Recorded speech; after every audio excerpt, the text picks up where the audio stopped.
Kayode, thank you for joining us on Sports Tonight. Good evening, Tony. How are you doing? Oh, I'm fine, Kayode. Good to have you join us. So, of course, I mean, yes, there may be a call from Nigerians. Hello, Kayode. I can hear you. I'm here. I'm listening to you. Can you tune down the volume of your TV set? Oh, no. My volume is not on. Everything is low. Okay, let's talk about tomorrow, Kayode. Tomorrow, Keshi, Super Eagles coach Stephen Keshi will be meeting with the NFF technical subcommittee, and at the bottom of it is discussions around our World Cup preparations. What will you have to say about that, Kayode? Looking forward to the World Cup in 52 days from now. It's very simple, Tony. I hope you can hear me. It's very simple. Hello, Kayode. It's very simple. To me, I mean, tomorrow what I expect is, like I told everybody, the coach has a job to do. He has to pick a team. It is his own team. Whatever happens at the World Cup is the one we are going to hold responsible. So to me, whoever he picks is going to challenge. I mean, to me, it's very simple. Can you hear me? Yeah, go ahead, Kayode. Hello, can you hear me? Yeah. What do you have to say about that, Kayode? Looking forward to the World Cup in 52 days from now. Kayode, we can hear you. Yeah, okay, yeah. Can you hear me now? Yeah, Kayode, go on. Yeah, like I said, it's very simple. I've told a lot of people there's no need for all the noise, all the controversy about which players are going to be picked or not. There's a coaching crew led by Stephen Keshi. Let them pick their team. Whatever happens at the World Cup, I mean, is their responsibility. They either succeed or they fail. So, listen, you don't put too much pressure on them because any kind of players they are going to pick. Let them pick their team. So once they pick their team, whatever now happens, we hold them to it. I have a lot of players I think should be in the team. You have a lot of players who think should be in the team. We are picking just for increase the work of eventually. So people are talking about professional leagues and all. To me, I don't really see anything for that. To me, leave the coaches, let them pick their team, and we hold them responsible for whatever happens at the World Cup. Kayode, let me ask you. I mean, Keshi has worked with some of these boys en route becoming African champions in South Africa. Worked with some of them qualifying for the World Cup. If you were in charge and you had a chance, will you be chopping and changing this squad now that we're having a bigger assignment at hand, which is the World Cup?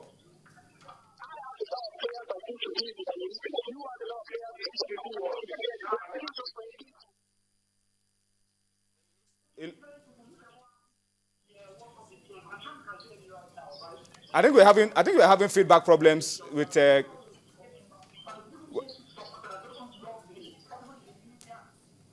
I think we're having feedback problems with Kayode. We will apologize for the quality of the feedback. We will try to see if we can clean it up a little bit and then get back to him. But it looks like we're having distorted sound coming out from that conversation with Kayode Tijani. But Charles, let's look at the Confederations Cup that we had last year.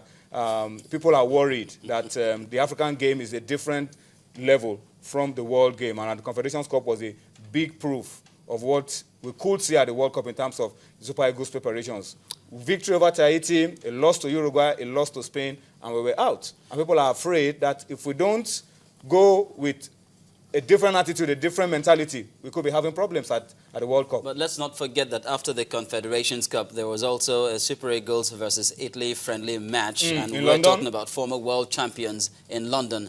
And, of course, the Italians actually forced the Super Eagles to a 2-2 draw. The Super Eagles that I saw in that particular friendly were a very vast improvement from the Super Eagles that we saw at the Confederations Cup.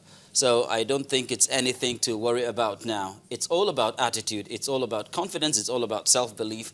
And the fact that the manager, Stephen Keshi, should be left alone to do his job without any distractions. You know, at the African Cup of Nations, nobody expected the Super Eagles to win it. It was just a matter of, look, just go there, get knocked out, and then we fire the manager and bring in whoever we want to. But then they went all the way, clinched it. At the Confederations Cup, let's just say it was a team in evolution. And some of the key players that he was going to take along with him had cropped up injuries. Yeah, during the Confederations Cup. Let's just say it was a time when he was actually experimenting with a new set of players. Not entirely new, but then there were lots of new faces in that particular squad.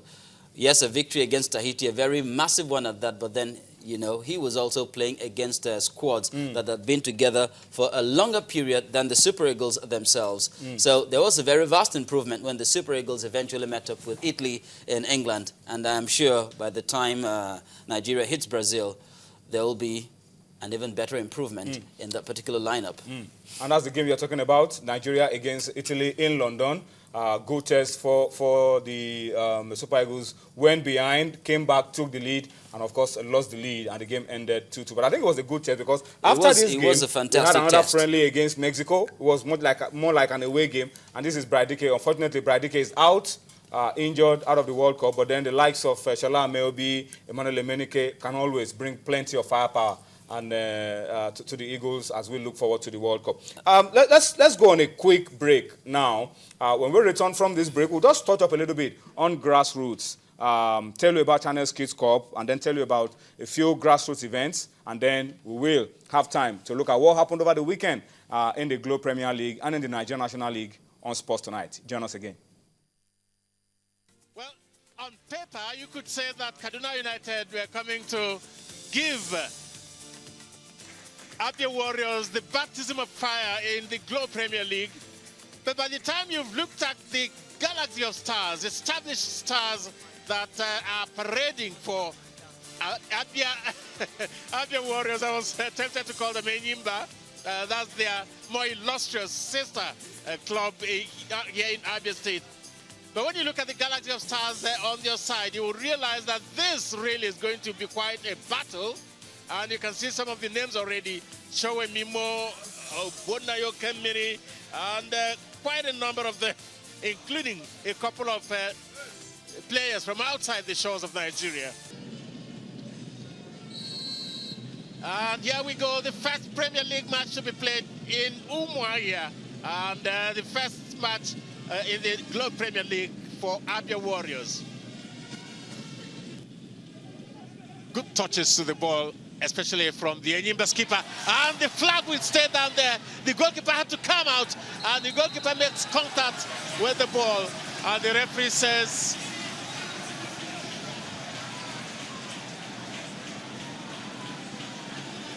it is a penalty, actually.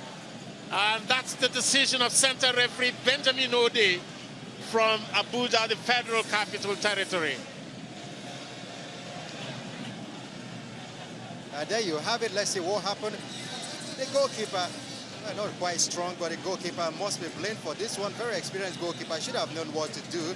He should have avoided any contact with the player and go for the ball. But that's a very stupid thing for him to do. All right, that was the first game of the season, Abia Warriors against Kaduna United. We decided to bring that to you just to highlight a few things about Kaduna United very quickly. The sad news for Kaduna United is that we were talking about Kaduna United last week, and we were talking about the change of guard, that coach Ben Dramlong has stepped down, and that the new coach was appointed. That was just last week. And we talked about Saleh Lato, the new coach, stepping in to fill the void left by Ben Dramlong. But unfortunately, early yesterday morning, the news came out of Kaduna that the coach, who had only spent 3-4 days on his job, had lost his life. He died after some illness, and he just complained of headache, and we were told that he was stooling, losing plenty of fluids, and before you knew it, Saleh Lato, coach of Kaduna United, passed on. So sad, Charles, a man that was just named midweek last week. This weekend, Kaduna United, Coach Lato, and that's the picture that you are seeing on your screen. He had not even been on the job for up to a week. Yeah, and then, he's been he's been in the B team for a while, just elevated to the A team. He never had a chance to really handle them for any game before he lost his life. Sad loss it is. Sad loss. Sad one. It's a great tragedy for the club. Ben Dramlong came in with a lot of experience. I remember the fired manager managing the Mighty Jets of Jos way back in the 1980s. He's been everywhere. I mean, I'm just wondering. One of the oldest coaches you'll find around. A lot of his colleagues have become technical, working in technical departments in the Nigerian Football Federation. or have just left the dugout and are sitting back Doing home. something else, training other coaches. Something like that, you No, know. but this job is a passionate one. You don't want to leave the Yeah, job. well, I mean, Duamlong actually probably can't survive outside. ranks along the likes of former United coach Alex Ferguson and Guy Roux of Auxerre in France. I mean, managing way into his 60s and probably 70s, but then unfortunately he had to be booted out, and then his replacement, Coach Lato, also hardly stayed up to a week on the job, and then he lost his life. And of course, also on Sunday, Kaduna United got hammered by the league management company. They got hammered. They were fined 250,000 naira, and their supporters club banned from any of their games for a whole year. I mean, tragedy upon tragedy. For Kaduna United. You lose a coach to death, and then the next thing, the hammer of the football authorities descending upon you. Falls on you. And then, of course, on their fans as well. I mean, what's a club without its fans? How can football be played without the fans? Maybe the football house should have been a little bit more sentimental and eased up on them, but then, wow, that's really a double entendre for Kaduna United. All right, let's just quickly tidy up our discussion around the Super Eagles, because Kayode is back on the line, and let's just get his opinion very quickly and wrap that up before we give you an update around domestic football in Nigeria. Kayode, thank you for staying on the line for us and for getting back across to us. Let's get your thoughts very quickly and wrap up this discussion. What are you expecting, and what do you see from our final squad for the World Cup? The bunch of the players Keshi has worked with down the line from the time he took over, won the Nations Cup, or you're expecting wholesale changes as we count down to the World Cup? All right, let's just quickly tidy up our discussion around the Super Eagles, because Kayode is back on the line. And let's just get Okay, sorry. Thank you. I need to know whether you are getting me fair. It looks like there's very bad network tonight. But if you can hear me, with very simple logic. Tomorrow, the expectation for me is very simple. You lead the coaching crew, like he was telling you. The example of the African Cup of Nations is the best example. Before Keshi left for the Nations Cup, everybody was like, you know what, you can't take rookies to the Nations Cup. It's a competition for experienced players. And everybody was like, there's no way you are going to survive with the Nations Cup. Nobody thought will even get to the quarterfinal stage, not talk of beating Cote d'Ivoire, getting the final. He went and he conquered the whole continent with the so-called rookies. So to me, I mean, it's about leading the coaches to do exactly what they need to do. So it's simple. So tomorrow, my expectation is that let them, of course, the technical committee asking a lot of very interesting questions. Fine, it's their job. But at the end of the day, the responsibility lies with the coach and coaches. This is our team. You brought them in because you think they are good enough. So give them the freedom to pick their team. Give them this because they know the kind of stuff they are dealing with. So lots of players, they are big players, big names and everything.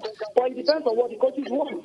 So it is we have to have confidence in them enough to say, listen, you are going to the World Cup. This is the team. Whatever happens.